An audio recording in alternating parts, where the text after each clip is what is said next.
Hello and welcome back to the Ash and Stone channel. My name is Chris, and today I'll be showing you how I went about painting my Oathmark Ogres.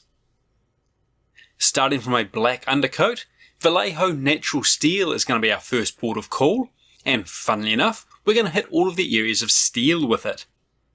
I want the steel areas to be pretty rough and ready, and so the slightly darker tone of natural steel is the perfect place to start. On top of that, we're going to apply Army Painter Speed Paint Grim Black. This does a couple of things for us. It acts as a wash, shading the recesses and details, and it also darkens the overall tone of the steel, giving us a fresh forged blackened look. Ogres don't strike me as the kind to meticulously polish their equipment after all. We're going to follow that up with Vallejo Medium Flesh Tone, and give the areas of skin a couple of coats. This will give us a nice tanned base to start from, and a wash of Army Painter Flesh Wash will shade the details for us. That takes a little while to dry, so while I wait for that, I give the trousers 2 coats of Vallejo Sunset Orange. If you've seen my other painting videos, you'll know I tend to keep the trousers fairly dark and nondescript, so they fade into the background. They're often a fairly minor part of the model, so this works well. But in the case of the ogres, the trousers are the size of a regular figure's torso. And they are also one of the few pieces of cloth on the model, so we need to do a bit more. 2 coats of orange are finished off with a wash of Army Painter Light Tone to get those recesses shaded. By this time, the wash on the skin has dried, and so I use a little black to pick out the eyes.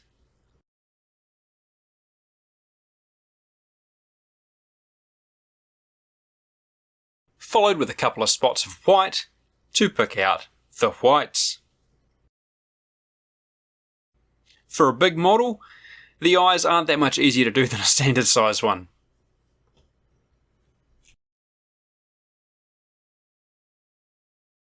Then we can go through with the medium flesh tone and reapply the base colour over the areas of skin, leaving the darker shade down in the recesses. Doing the eyes before reapplying the base colour means that we can tidy up any mistakes as we go, rather than having to backtrack. To push the highlights a little, I mix a spot of Vallejo Basic Skin Tone into the medium flesh tone to create a highlight, which is applied sparingly to the high points of the model. You don't want to add too much basic skin tone to the mix, as I find it very quickly washes out the medium flesh tone. This is especially important around the face because there is so much character and detail in the sculpt that we can pull to the surface.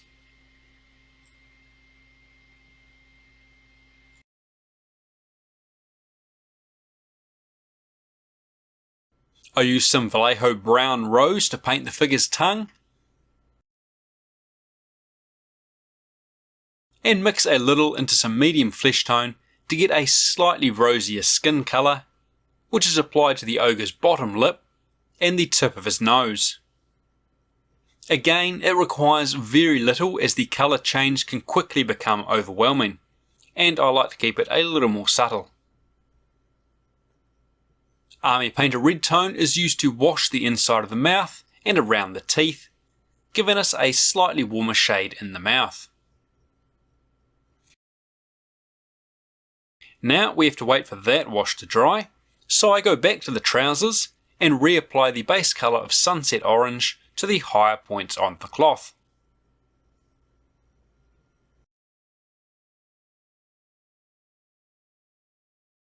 It's actually ended up a lot closer to the skin tone than I had intended, but that's okay, as to make the trousers a bit more interesting, I used Vallejo Imperial Blue to paint on stripes. This is a fairly straightforward process, so don't be too intimidated if you're new. What I do is paint on a little line on 4 sides of each trouser leg, aiming to make them evenly spaced, but that's not critical right away. So I paint a little line on the front, back, inside and outside of the leg. Then I can go through and broaden those lines, working back and forward to make roughly evenly sized and spaced panels of blue and orange around the leg.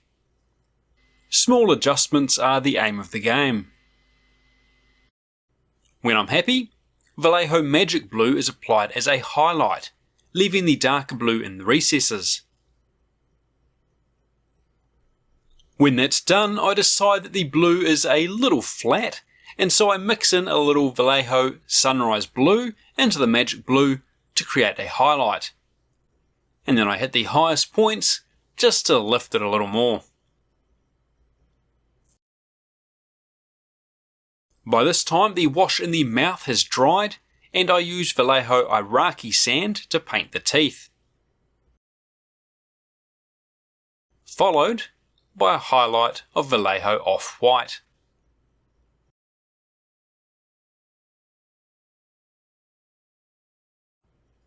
Then it's time to work on the armour. I've chosen to go with a variety of greens on the ogre's plates, deep green and golden olive, and for this guy, using Vallejo Emerald. I simply apply a couple of coats to get a nice and even finish. This will give me a degree of haphazard uniformity amongst the ogres. That gets washed with Army Painter Military Shader to shade all of the details, pick out the creases, and make the rivets pop.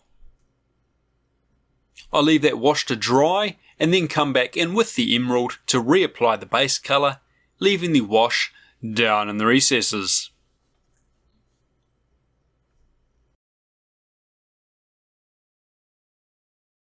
A little Vallejo Silver Grey is mixed into the emerald to create a highlight, and that's used to pick out the high points and edges of the coat.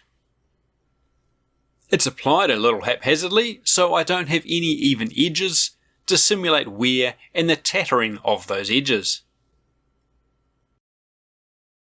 That's the coat done for now, so the Vallejo Chocolate Brown comes out as it's time for the leather, wood and hair. This is applied as our base. A single coat will do. It does not need to be perfectly even. Having a part like the leather on all of the models being the same helps to give a unifying element to the disparate Oathmark forces.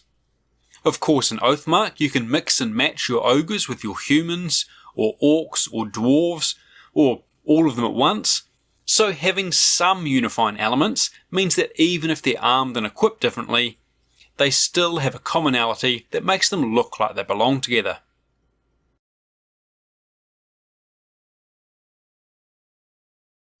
The next step on the leather is of course Vallejo Flat Earth, which is applied somewhat randomly, mostly focused on the areas of leather that would see the most wear in use.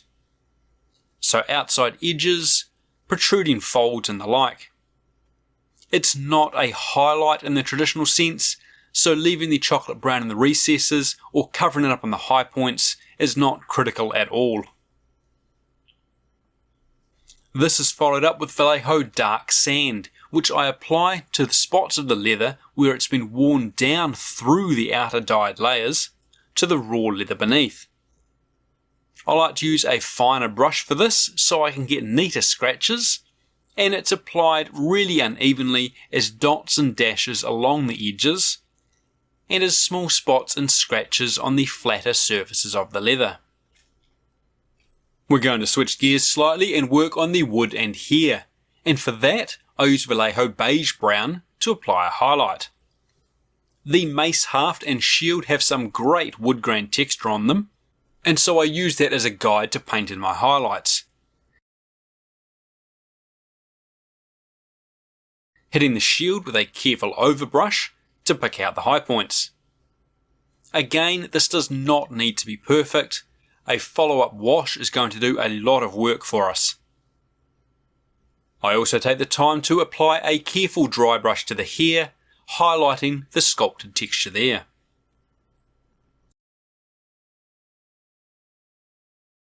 Then we use Army Painter Strong Tone to apply a generous wash over the leather and wood areas. This wash helps to unify the different tones of the leather and shades the details for us. I chose not to wash the hair, however, to keep the tone a little different from the wood.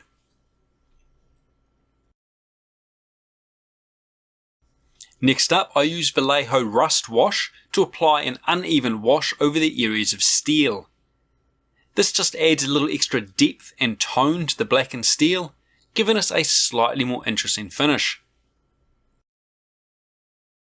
I also go over a couple of rivets on the coat to give me a little bit of rusty staining there. When all the washes have dried, the model is given a coat of Tamiya Flat Clear to seal the paint job, protecting it from damage and removing any unwanted shine. I give that a bit of time to dry before going back in with the natural steel to add some wanted shine. This is dry brushed over the areas of steel to give us a bit of a scratchy highlight and pick up the details of the mail.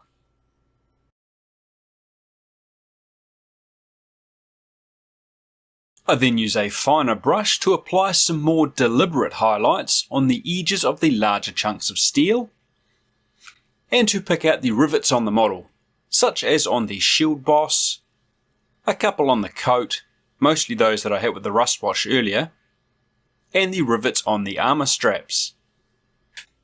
I then go through and pick out the rivets on the coat with a couple of other metallic colours, so I get a variety of different rivet materials, as if the armour's been built or repaired with whatever is available. So I use a little brass, some warp block bronze from Citadel, some steel, and some Vallejo bronze. Some of the bronze and brass gets a quick coat of Citadel Nihilak Oxide to add a little corrosion to it, and some of that corrosion is hit with Army Painter Strong Tone to give us that deep green bronze I've painted the undead with. The goal is to get a real medley of different metals on there. The last little bit is to grab some AK Interactive Medium Rust and apply a little in the recesses of the mace and shield, or across the mail, to add a little fresh rust to the steel, and a neglected feel to the weapons and armour. As I said earlier, ogres don't strike me as the kind to meticulously polish their equipment. With that, we add a little grout to the base, paint the rim black, and with some static grass, we're done. I was a little bit worried about how bold the emerald was, but the grass has balanced it out nicely. Altogether, a bunch of brutes ready to clobber anyone foolish enough to get in their way. Hope that's given you some ideas. Thanks very much for watching, and we'll see you next time. Cheers.